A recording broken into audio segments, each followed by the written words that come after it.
This is an audio about money bill. बहुत ही important topic है जिसमें से बहुत से क्वेश्चंस आते हैं और यहाँ से क्वेश्चन गलत नहीं होने चाहिए। तो अब मनी बिल आर्टिकल 110 में मेंशन्ड है और ये कहता है कि all or any of these matter that I am going to say 7 matters, all or any of these अगर होता है तो मनी बिल है। मतलब ये सब के सब भी हो सकते हैं या इनमें से भी कोई एक भी हो तो वो मनी बिल है। सबसे पहला है इम्पोज, ऑल्टर, अबॉलिश, रेमिट और रेगुलेट एनी टैक्स। दूसरा ऑडिट से रिलेटेड आ जाएगा, audit of the accounts of central government और स्टेट गवर्नमेंट। तीसरा borrowings from by the central government आ जाएगा, तो बोरोइंग्स बाय सेंट्रल गवर्नमेंट और any guarantees given by the central government. और फोर्थ आ जाएगा CCC which is custody of contingency fund and consolidated fund. तो ये 4 पॉइंट्स बहुत ही इजी हैं। Impose, alter, abolish, remit, regulate tax. दूसरा है ऑडिट, सेंट्रल और स्टेट गवर्नमेंट। तीसरा है बोरोइंग, सेंट्रल गवर्नमेंट। और चौथा है कस्टडी, CCC। फिर आ जाएगा पांचवा, पेमेंट टू और withdrawal from these is CFI and contingency fund. तो payment to and withdrawal from of these, ठीक है।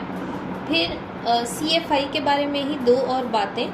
पहला है कि कोई और एक्सपेंस जो डिक्लेयर किया जाए कि अब कंसोलिडेटेड फंड से चार्ज होगा या फिर increasing the amount of any such expense. और दूसरा है कि appropriation out of consolidated fund of India. तो ये हो गया, ठीक है। अब सेकेंड लास्ट पॉइंट आ गया कि कोई भी रिसीट्स हों into consolidated fund of India और पब्लिक अकाउंट ऑफ इंडिया। तो यही 2 अकाउंट्स हैं जो मेनली हम पेमेंट्स और रिसीट्स में यूज़ होते हैं। तो कोई भी रिसीट्स हो into the consolidated fund of India और the public account of India, उसको माना जाएगा money bill.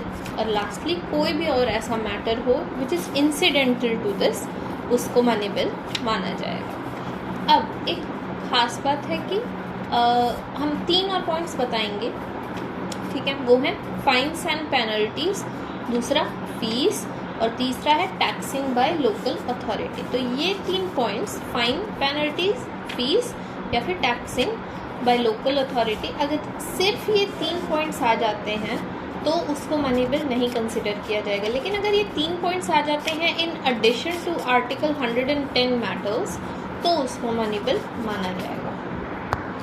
Money bill pay Rajya Sabha का कोई खास रोल चलता नहीं है, तो उन्हें 14 डेज में रिटर्न करना होता है विद और विदाउट अमेंडमेंट। और वो अमेंडमेंट चाहे तो लोकसभा एक्सेप्ट करे चाहे तो ना करे, ठीक है। और finally president has to either give assent और withhold assent, can not return the bill for reconsideration. Money bill है या नहीं इसको सर्टिफाई करेगा स्पीकर, ठीक है।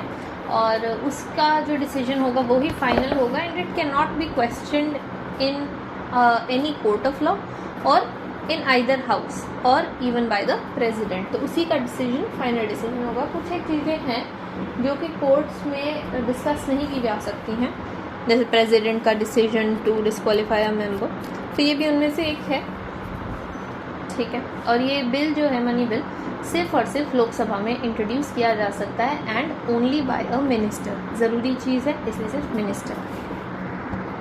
और जब लोकसभा इसको पास कर राज्यसभा में भेजे तब speaker has to endorse the bill as money bill. So this is about money bill. कोई मिस्टेक इसमें से नहीं होनी चाहिए। अच्छा, मनी बिल जो है इंट्रोड्यूस भी सिर्फ प्रेसिडेंट की रिकमेंडेशंस पे किया जा सकता है। और अगर मनी बिल रिजेक्ट हो गया, पास नहीं हुआ, तो गवर्नमेंट गिर जाएगी, ठीक है। अगर कोई ऑर्डिनरी बिल पास नहीं होता है तो हो सकता है गवर्नमेंट गिरे या ना भी गिरे, लेकिन मनी बिल अगर पास नहीं है तो डेफिनेटली गवर्नमेंट विल फॉल। तो कुछ एक चीज़ें हैं जैसे हमारा एडजर्नमेंट मोशन हो गया, हमारा नो कॉन्फिडेंस मोशन हो गया, या फिर मनी बिल फेल होना हो गया, या फिर बजट पास नहीं हुआ है, या फिर defeat of government on any vital issue. ये सभी चीज़ें जो हैं कॉज करती हैं the fall down of the government, या फिर मोशन ऑफ थैंक्स पास नहीं होना, ये सब चीज़ें, ठीक है। अब हम आ जाते हैं फाइनेंशियल बिल्स पर। अब फाइनेंशियल बिल के बारे में क्या है, फाइनेंशियल बिल जो है फिस्कल मैटर्स से डील करते हैं, ठीक है। वो रेवेन्यू हो सकता है या एक्सपेंडिचर हो सकता है। तो अब फाइनेंशियल बिल जो है 3 टाइप के हैं, मनी बिल, फाइनेंशियल बिल 1 और फाइनेंशियल बिल 2। मनी बिल हम डिस्कस करके आ चुके हैं, अभी हम फाइनेंशियल बिल 1 और 2 डिस्कस करेंगे। A point to be noted here is कि कॉन्स्टिट्यूशन कहीं पे भी वर्ड मनी बिल मेंशन नहीं करता है, ठीक है। ये जो है सिर्फ फाइनेंशियल बिल के बारे में बात करता है, and that's about it. Money bill जो है constitution uses the term financial bill in a technical term, ठीक है। तो फाइनेंशियल बिल 3 टाइप के हो सकते हैं, मनी बिल, फाइनेंशियल बिल 1 और financial bill 2। We have to confirm once कि मनी बिल वर्ड मेंशन है या नहीं constitution, we have to confirm it. अब आ जाते हैं हम कि सभी मनी बिल जो है फाइनेंशियल बिल होते हैं, लेकिन सब फाइनेंशियल बिल मनी बिल नहीं होते हैं, obviously because money bill is a type of financial bill. Financial bill 1 क्या होता है? फाइनेंशियल बिल 1 वो बिल है जहाँ पे कि एनी और ऑल ऑफ आर्टिकल 110 यानी मनी बिल के मैटर्स, एनी या all of article 110 matters plus कोई भी जनरल लेजिस्लेशन की बात हो, ठीक है, उसको फाइनेंशियल बिल 1 कहा जाए, ठीक है। अब द थिंग इज कि ये 2 मायनों में मनी बिल जैसा ही होता है। पहला कि ये सिर्फ लोकसभा में इंट्रोड्यूस किया जा सकता है, और दूसरा इसको प्रेसिडेंट की रिकमेंडेशन के साथ ही इंट्रोड्यूस किया जा सकता है। तो ये 2 एस्पेक्ट्स में ये मनी बिल जैसा ही है, लेकिन इसके बाद ये हर एक एस्पेक्ट, चाहे वो पासिंग हो, चाहे वो अमेंडमेंट वगैरह इंट्रोड्यूस करना हो, उसके लिए ये ऑर्डिनरी बिल जैसा है। यानी अगर मैं इस फाइनेंशियल बिल 1 को राज्यसभा के पास भेजा तो उसे ज़रूरी नहीं है 14 डेज में रिटर्न करना, उसे ज़रूरी नहीं है उसको एक्सेप्ट करना, और वो उसमें अमेंडमेंट भी इंट्रोड्यूस कर सकती हैं। और अगर वो अमेंडमेंट लोकसभा रिजेक्ट कर दे या डिसएग्रीमेंट है दोनों में, तो प्रेसिडेंट इन पे जॉइंट सिटिंग भी बुला सकता है। और finally president can either give assent, withhold assent और return this bill for reconsideration. लेकिन एक चीज़ है, मैंने कहा कि अमेंडमेंट इंट्रोड्यूस किया जा सकता है इस बिल पे, वो चाहे लोकसभा में ही इंट्रोड्यूस कर दो। हालांकि ये बिल सिर्फ लोकसभा में लाया जा सकता है, लेकिन लोकसभा वाले भी तो इसमें अमेंडमेंट्स ला सकते हैं।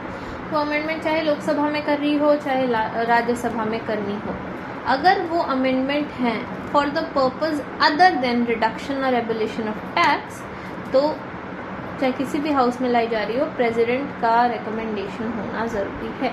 यानी अगर कोई मैटर है which is other than reduction of tax, अगर रिडक्शन ऑफ टैक्स का मैटर है या एबोलिशन ऑफ टैक्स का मैटर है, तब तो प्रेसिडेंट की कोई असेंट लेने की जरूरत नहीं। लेकिन इसके अलावा कोई भी मैटर है जिसके रिलेटेड हम अमेंडमेंट इंट्रोड्यूस कर रहे हैं इन फाइनेंशियल बिल 1, तो प्रेसिडेंट की रिकमेंडेशन होना ज़रूरी है।